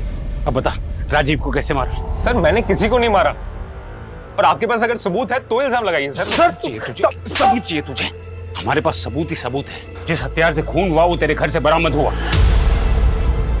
प्रज्ञा ने भी स्टेटमेंट दिया है कि तूने उसके ऊपर जानलेवा हमला किया। इतने में ना तेरी उम्र कैद पक्की। सब झूठ बोल रही है वो। मुझे पल्लवी ने घर बुलाया और जब मैं घर गया तो वहां कोई था ही नहीं। तू रिश्ते सेटल करने गया था या फिर राजीव के परिवार को ठिकाने लगाने? अब तुझे संतोष में नया परिवार जो मिल गया, और वो भी हमारी कस्टडी में। संतोष ने तेरे बारे में सब कुछ उगल दिया है। संतोष पुलिस स्टेशन? तेरा खेल खत्म दीपक, अब सच बोल दे।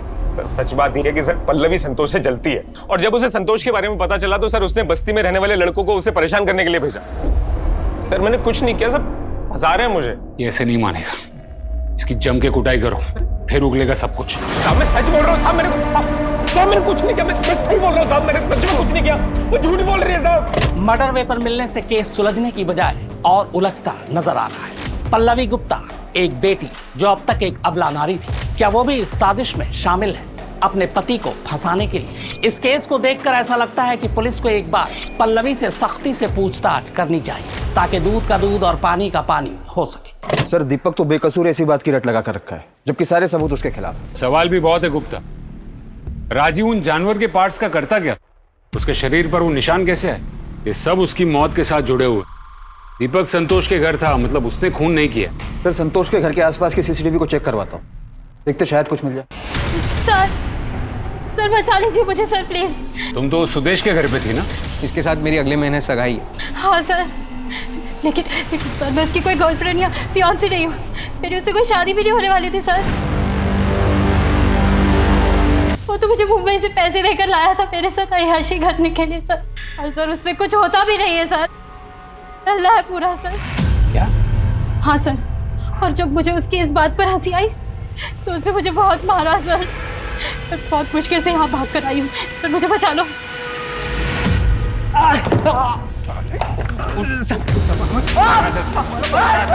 पुलिस से सच बोलना।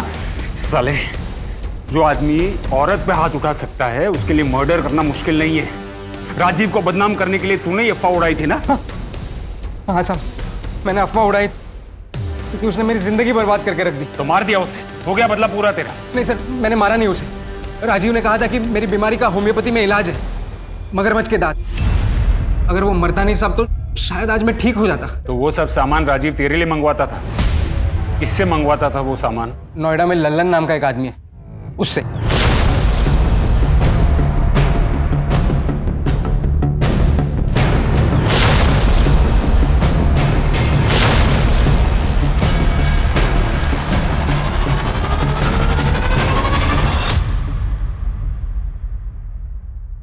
रॉनी, आज के बाद तुम्हें किसी भी चीज की जरूरत हो तो तुम सीधे आके मुझे बोलो। सर आपको तो पता ही है लीगल काम से पैसा कहाँ बनता है, इसीलिए तो इनलीगल करना पड़ता है सर।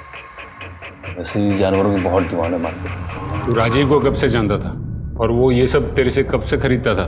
सब राजीव जी से तो पुराना कनेक्शन है अपना।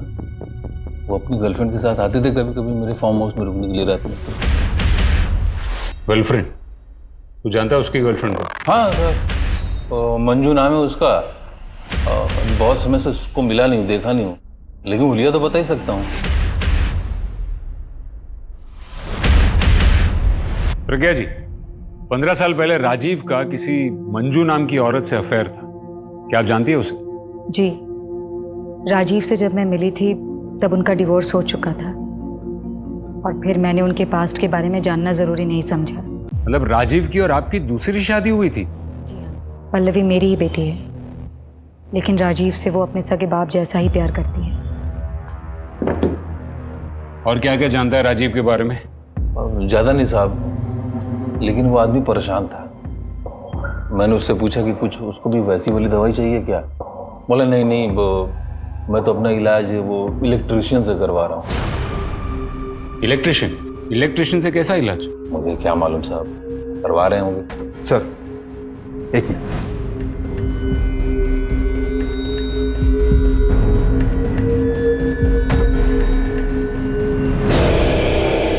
डॉक्टर राजीव के फोन में किसी राजू इलेक्ट्रिशियन का फोन आया था 3-4 बार। ट्रैक करो ये राजू को और नोएडा पुलिस में कांटेक्ट करो, पता करो कि मंजू के बारे में कोई इंफॉर्मेशन मिलती है या नहीं। राइट। हर इंसान की जिंदगी में राज होते हैं, किसी की जिंदगी में कुछ कम तो किसी की जिंदगी में ज्यादा। और ये राज होते ही ऐसे हैं जो जब तक अंधेरे की गहराई में छिपे रहें तब तक सब कुछ ठीक है, लेकिन अगर किसी को इसकी भनक लग जाए तो ये लावे की तरह फट पड़ता है और फिर कई जिंदगियां इस राज में राख की तरह खाक हो जाती हैं। और ऐसे ही एक राज का लावा डॉक्टर की मौत से फट गया, जिसने उसकी जिंदगी की ऐसी परतें खोल दी जिन्हें समेट पाना पुलिस के लिए एक बहुत बड़ी चुनौती बन गया। कई लोग उसे ढूंढ रहे हैं मैडम। ये घर है उसका। नॉक करो।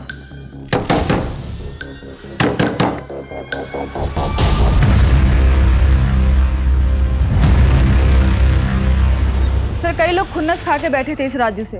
विदेश जाने के लिए पैसों की धांधली करता था। सर एक अजीब बात है, राजू के शरीर पर भी ठीक वैसे ही निशान है जैसे डॉक्टर राजीव के शरीर पे थे। क्या? एक काम करो अलका, पता करो कि राजू का कोई नजदीकी है उस बस्ती में। सर राजू का एक ही सपना था अमेरिका जाने का। जब से डॉक्टर राजीव से मिला था तब से उनका भक्त हो गया था। राजू तुझे अमेरिका जाना है, ठीक है, मैं तेरी मदद करूंगा। देख, अमेरिका जाने के लिए बहुत सारे पैसों की जरूरत होती है। मैं काम करता हूँ, तुझे लोन पर 4-5 गाड़ी दिला देता हूँ, उसे चला, पैसा जमा कर, पैसा बचा, फिर अमेरिका चले जा। पर बदले में तुझे मेरी एक मदद करनी होगी। डॉक्टर को राजू से चाहिए क्या था? शॉक। करंट से खेलेगा तो मरेगा ही ना।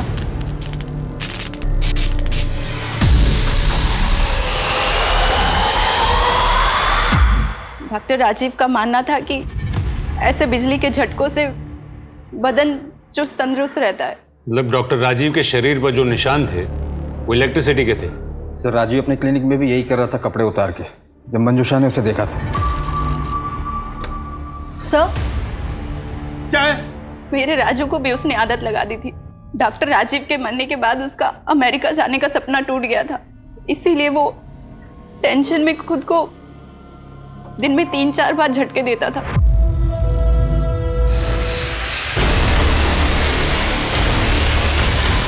राजीव और राजू ने ये सब करना शुरू कब से किया? करीब 3 महीने पहले।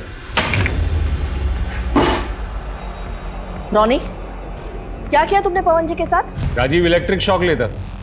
आपको कुछ पता है इसके बारे में? क्या राजीव इलेक्ट्रिक शॉक लेते थे?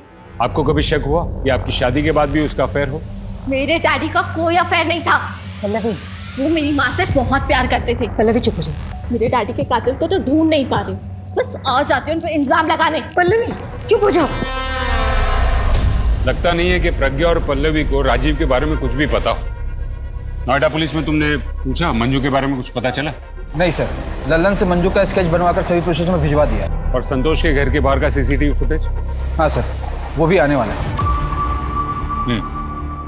सर, ये एक सीसीटीवी फुटेज मिला है संतोष के घर के बाहर का।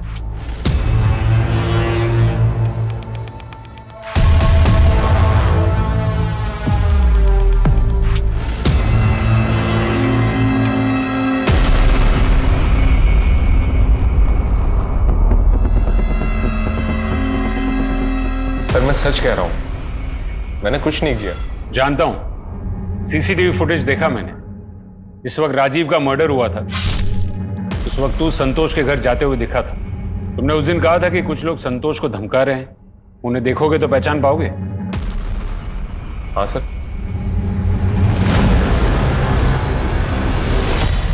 हाँ सर, इनको तो मैं अच्छे से जानता हूं। आपने जो फोटो भेजी थी उससे मिलती जुलती एक औरत और उसका बेटा आया था 2 दिन पहले थाने, लेकिन उनका नाम मंजू नहीं सुनिंदा है। गुड न्यूज है पल्लवी, तुम्हारे डैडी के हथियारों का पता चल चुका है।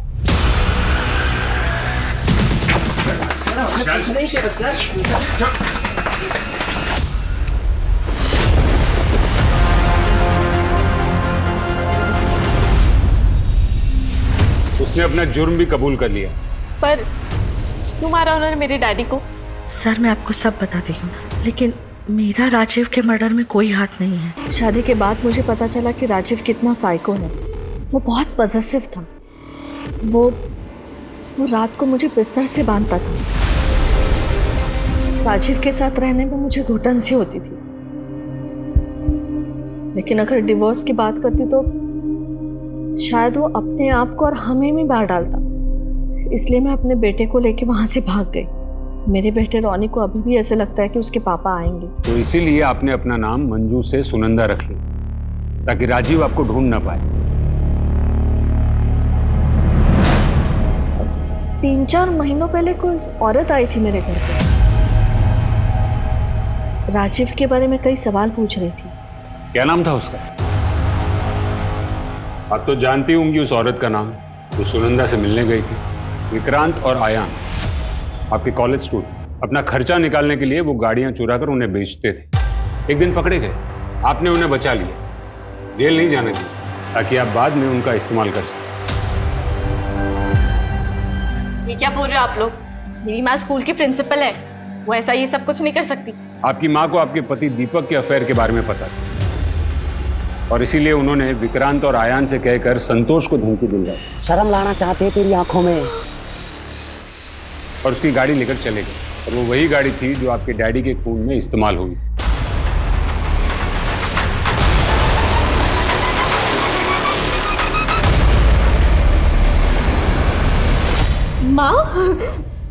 माँ क्या ये लोग सच कह रहे हैं? हाँ माँ बोलो कि ये झूठ है। हाँ मैंने किया ये सब। भाभी जो कुछ कह रहे हैं सच कह रहे हैं। मैंने विक्रांत और अयान को भेजकर तुम्हारे डैडी का मर्डर करवाया और वो चाकू भी दीपक के घर मैंने ही रखवाया था ताकि दीपक फंस जाए।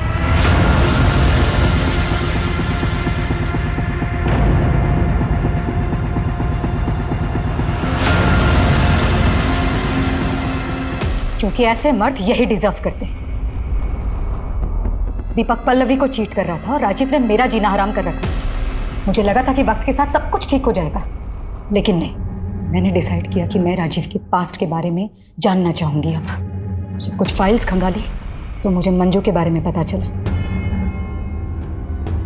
मंजू से मुलाकात करने के बाद मुझे यह रियलाइज हुआ कि राजीव कभी नहीं बदलने वाला। उससे पीछा छुड़ाना आसान नहीं था। मैं उससे दूर रहने लगी तो वो और पॉसेसिव हो गया। हर वक्त मुझे इम्प्रेस करने की कोशिश करता, कभी पार्लर ले जाता तो कभी मूवी देखने। लेकिन मैंने अपना मन बना लिया था। राजीव हम लोगों को मनाली इसलिए ले जाने वाला था क्योंकि उसे ये लगा कि दिन भर अगर हम लोग के साथ रहेगा तो मैं मान जाऊंगी। मैंने तभी डिसाइड कर लिया मुझे राजीव के साथ क्या करना है। नहीं, आज ही ठिकाने लगाना होगा उन्हें। कुछ भी करके उनका पीछा करो और मौका मिलते ही ठिकाने लगा दो। अरे वाह, हो गई सारी पैकिंग। आप अभी आ ही रहे हैं। सिर्फ 2 रास्ते थे मेरे पास, या खुद को मार लूं या राजीव को मार दूं। रास्ते तो कई होते हैं प्रज्ञा जी, पर हम उन्हीं रास्तों पर चलना पसंद करते हैं जो आसान होते हैं। और ऐसा ही एक आसान रास्ता आपको जेल की सलाखों के पीछे ले जाएगा।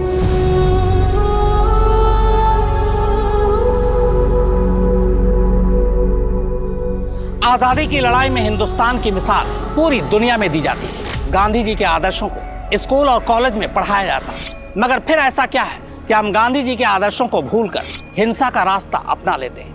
अपराधी चाहे कितना भी शातिर हो, एक न एक दिन वो पकड़ा जरूर जाता है। एक बड़े कॉलेज की प्रिंसिपल होने के बावजूद प्रज्ञा सैनी ने कानून का दरवाजा नहीं खटखटाया, बल्कि जिस साजिश के तहत उसने अपने पति को मरवाया, अगर उसी प्लानिंग के तहत वो पुलिस के पास जाती तो शायद इस केस का अंजाम कुछ और होता, खुद उसके लिए भी और उसकी बेटी के लिए भी। डर महसूस करना या पीड़ित होना जायज हो सकता है, लेकिन कानून को अपने हाथ में लेना कहीं से सही नहीं ठहराया जा सकता। आज वो जेल की चारदीवारी के पीछे बैठी यही सोच रही होगी कि काश उसने ये रास्ता न चुना होता। अगर आपको भी जिंदगी में कभी कोई आसान रास्ता मिले तो चलने से पहले सोच लीजिएगा कि कहीं ये रास्ता कानून के खिलाफ तो नहीं जाता। अब मैं अनूप सोनी आपसे विदा लेता हूं। फिर मुलाकात होगी क्राइम पेट्रोल सतर्क में एक और नए केस के साथ और उस पर हमारे एक्सपर्ट के विश्लेषण के साथ। जय हिंद। इस तरह के और भी एपिसोड देखने के लिए हमारे चैनल को सब्सक्राइब करें और बेल आइकन दबाना ना भूलें।